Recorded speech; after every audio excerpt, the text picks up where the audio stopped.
The Idle Thoughts of an Idle Fellow by Jerome K. Jerome. Section 13 on Dress and Deportment. They say, people who ought to be ashamed of themselves do, that the consciousness of being well dressed imparts a blissfulness to the human heart that religion is powerless to bestow. I am afraid these cynical persons are sometimes correct. I know that when I was a very young man, many, many years ago, as the storybooks say, and wanted cheering up, I used to go and dress myself in all my best clothes.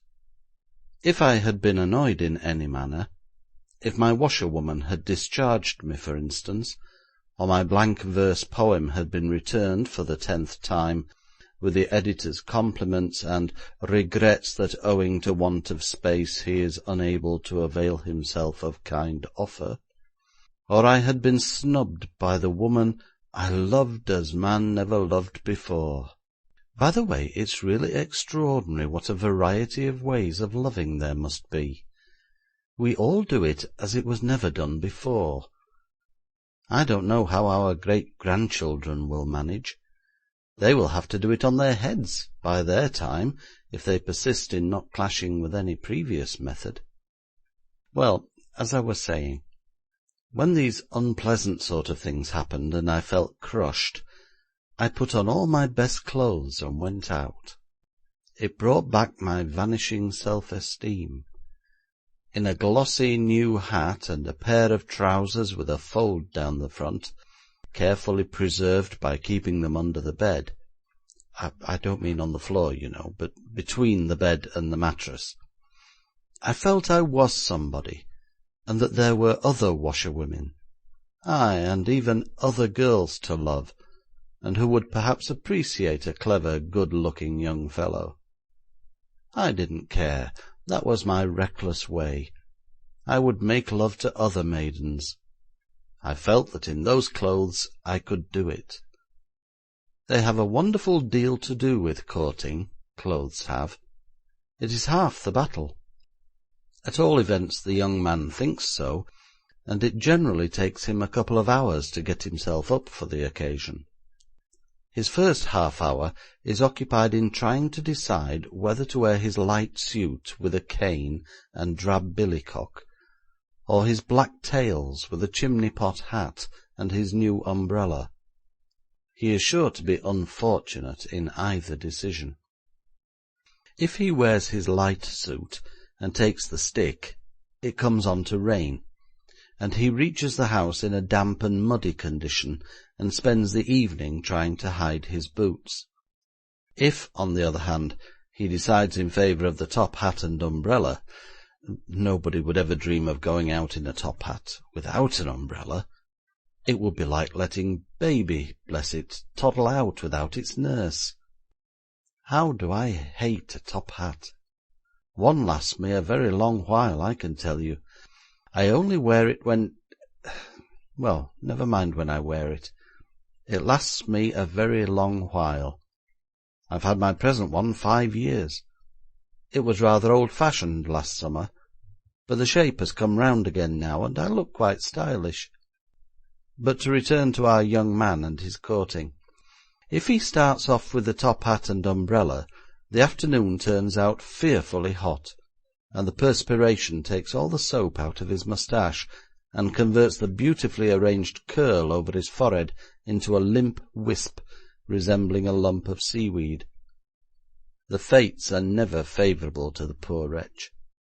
If he does by any chance reach the door in proper condition, she has gone out with her cousin and won't be back till late. How a young lover made ridiculous by the gawkiness of modern costume must envy the picturesque gallants of 70 years ago. Look at them on the Christmas cards, with their curly hair and natty hats, their well-shaped legs encased in smalls, their dainty Hessian boots, their ruffling frills, their canes and dangling seals. No wonder the little maiden in the big poke bonnet and the light blue sash casts down her eyes and is completely won. Men could win hearts in clothes like that. But what can you expect from baggy trousers and a monkey jacket? Clothes have more effect upon us than we imagine. Our deportment depends upon our dress. Make a man get into seedy, worn-out rags, and he will skulk along with his head hanging down like a man going out to fetch his own supper beer. But deck out the same article in gorgeous raiment and fine linen, and he will strut down the main thoroughfare, swinging his cane and looking at the girls as perky as a bantam cock. Clothes alter our very nature. A man could not help being fierce and daring with a plume in his bonnet, a dagger in his belt, and a lot of puffy white things all down his sleeves. But in an ulster he wants to get behind a lamp-post and call police. I am quite ready to admit that you can find sterling merit, honest worth, deep affection, and all such like virtues of the roast beef and plum pudding school, as much, and perhaps more, under broadcloth and tweed as ever existed beneath silk and velvet. But the spirit of that knightly chivalry that rode a tilt for ladies' love, and fought for ladies' smiles, needs the clatter of steel and the rustle of plumes to summon it from its grave between the dusty folds of tapestry and underneath the musty leaves of mouldering chronicles. The world must be getting old, I think. It dresses so very soberly now. We have been through the infant period of humanity, when we used to run about with nothing on but a long, loose robe, and like to have our feet bare. And then came the rough, barbaric age, the boyhood of our race. We didn't care what we wore then, but thought it nice to tattoo ourselves all over, and we never did our hair. And after that the world grew into a young man and became foppish. It decked itself in flowing curls and scarlet doublets, and went courting, and bragging and bouncing, making a brave show. But all those merry, foolish days of youth are gone, and we are very sober, very solemn, and very stupid, some say, now. The world is a grave, middle-aged gentleman in this 19th century, and would be shocked to see itself with a bit of finery on. So it dresses in black coats and trousers, and black hats and black boots, and, dear me, it is such a very respectable gentleman. To think it could ever have gone gadding about as a troubadour or a knight-errant, dressed in all those fancy colours. Well, we are more sensible in this age. Or at least we think ourselves so. It is a general theory nowadays that sense and dullness go together. Goodness is another quality that always goes with blackness. Very good people indeed, you will notice, dress altogether in black, even to gloves and neckties, and they will probably take to black shirts before long. Medium goods indulge in light trousers on weekdays, and some of them even go so far as to wear fancy waistcoats. On the other hand, people who care nothing for a future state go about in light suits, and there have been known wretches so abandoned as to wear a white hat. Such people, however, are never spoken of in genteel society, and perhaps I ought not to have referred to them here. By the way, talking of light suits, have you ever noticed how people stare at you the first time you go out in a new light suit? They do not notice it so much afterward. The population of London have got accustomed to it by the third time you wear it.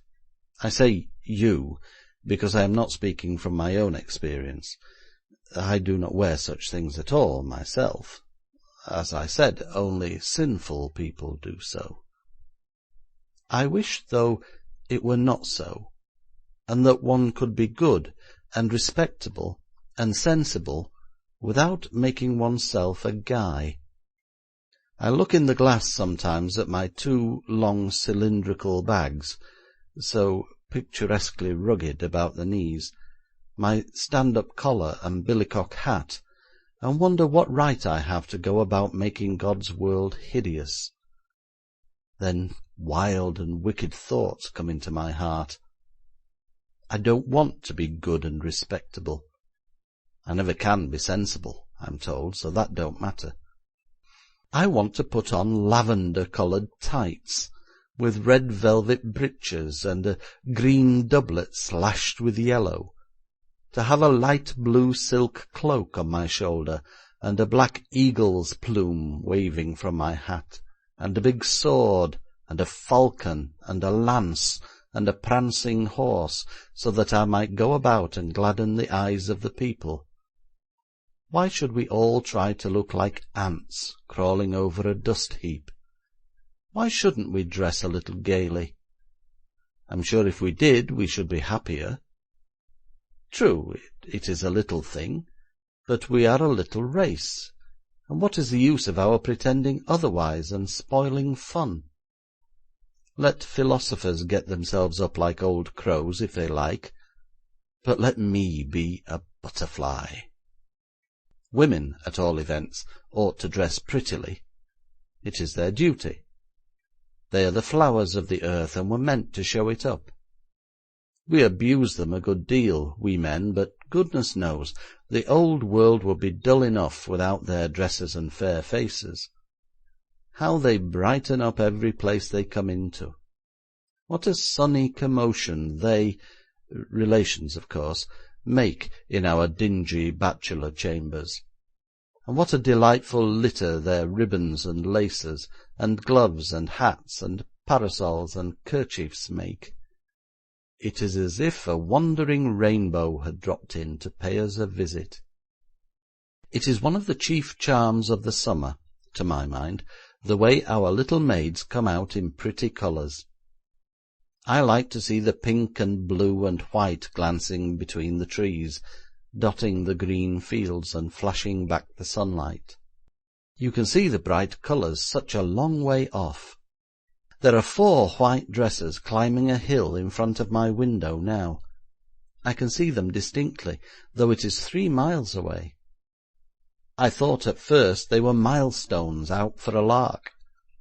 It's so nice to be able to see the darlings a long way off, especially if they happen to be your wife and your mother-in-law. Talking of fields and milestones reminds me that I want to say, in all seriousness, a few words about women's boots. The women of these islands all wear boots too big for them. They can never get a boot to fit. The bootmakers do not keep sizes small enough. Over and over again have I known women sit down on the top rail of a stile and declare they could not go a step further because their boots hurt them so, and it has always been the same complaint: too big. It is time this state of things was altered. In the name of the husbands and fathers of England, I call upon the bootmakers to reform. Our wives, our daughters, and our cousins are not to be lamed and tortured with impunity. Why cannot narrow 2s be kept more in stock? That is the size I find most women take. The waistband is another item of feminine apparel that is always too big. The dressmakers make these things so loose that the hooks and eyes by which they are fastened burst off every now and then with a report like thunder. Why women suffer these wrongs, why they do not insist in having their clothes made small enough for them, I cannot conceive. It can hardly be that they are disinclined to trouble themselves about matters of mere dress, for dress is the one subject that they really do think about. It is the only topic they ever get thoroughly interested in, and they talk about it all day long. If you see 2 women together, you may bet your bottom dollar they are discussing their own or their friends' clothes. You notice a couple of childlike beings conversing by a window, and you wonder what sweet, helpful words are falling from their sainted lips. So you move nearer, and then you hear one say, "So I took in the waistband and let out a seam, and it fits beautifully now." "Well," says the other, "I shall wear my plum-coloured body to the Joneses with a yellow plastron, and they've got some lovely gloves at Puttick's, only 1 and 11p." I went for a drive through a part of Derbyshire once with a couple of ladies. It was a beautiful bit of country, and they enjoyed themselves immensely. They talked dressmaking the whole time. "Pretty view, that," I would say, waving my umbrella round. "Look at those blue, distant hills. That little white speck nestling in the woods is Chatsworth. And over there—" "Yes, very pretty indeed," one would reply. "Well, why not get a yard of sarcenet?" "What, and leave the skirt exactly as it is?" "Certainly. What place do you call this?" Then I would draw their attention to the fresh beauties that kept sweeping into view, and they would glance round and say, "Charming, sweetly pretty," and immediately go off into raptures over each other's pocket-handkerchiefs, and mourn with one another over the decadence of cambric frilling. I believe if 2 women were cast together upon a desert island, they would spend each day arguing the respective merits of sea-shells and birds' eggs considered as trimmings, and would have a new fashion in fig leaves every month. Very young men think a good deal about clothes, but they don't talk about them to each other. They would not find much encouragement. A fop is not a favourite with his own sex. Indeed, he gets a good deal more abuse from them than is necessary. His is a harmless failing, and it soon wears out.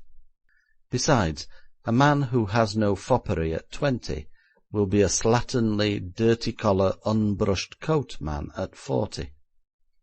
A little foppishness in a young man is good. It is human. I like to see a young cock ruffle his feathers, stretch his neck, and crow as if the whole world belonged to him. I don't like a modest, retiring man. Nobody does, not really, however much they may prate about modest worth and other things they do not understand. A meek deportment is a great mistake in the world. Uriah Heep's father was a very poor judge of human nature, or he would not have told his son as he did that people liked humbleness. There is nothing annoys them more, as a rule. Rows are half the fun of life, and you can't have rows with humble, meek answering individuals. They turn away our wrath, and that is just what we do not want.